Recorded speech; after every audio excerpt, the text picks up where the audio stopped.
Madam Speaker, I have a few questions for my colleagues. What if our foreign policy of the past century is deeply flawed and has not served our national security interests? What if we wake up one day and realize that the terrorist threat is a predictable consequence of our meddling in the affairs of others and has nothing to do with us being free and prosperous? What if propping up repressive regimes in the Middle East endangers both the United States and Israel? What if occupying countries like Iraq and Afghanistan and bombing Pakistan is directly related to the hatred directed toward us?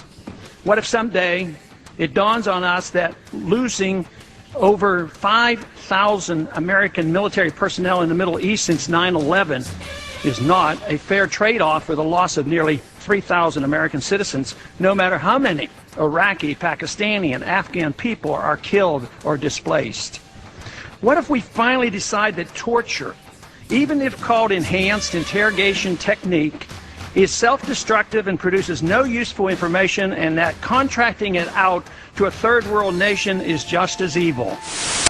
What if it is finally realized that war and military spending is always destructive to the economy? What if all wartime spending is paid for through the deceitful and evil process of inflating and borrowing?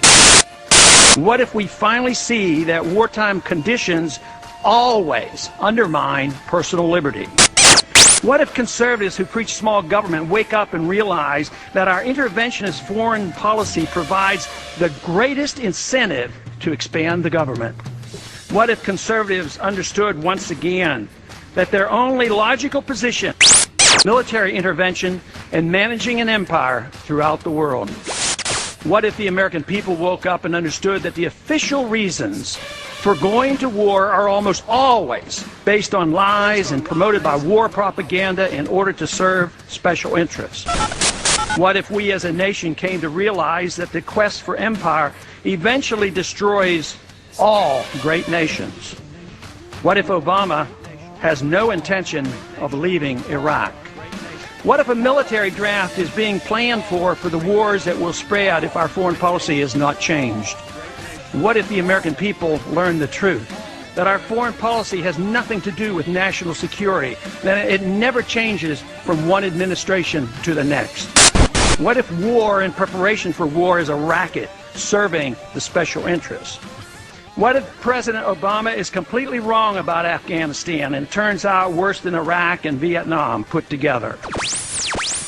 What if Christianity actually teaches peace and not preventive wars of aggression? What if diplomacy is found to be superior to bombs and bribes in protecting America? What happens if my concerns are completely unfounded? Nothing. But what happens if my concerns are justified and ignored? Nothing good. And I yield back the balance of my time.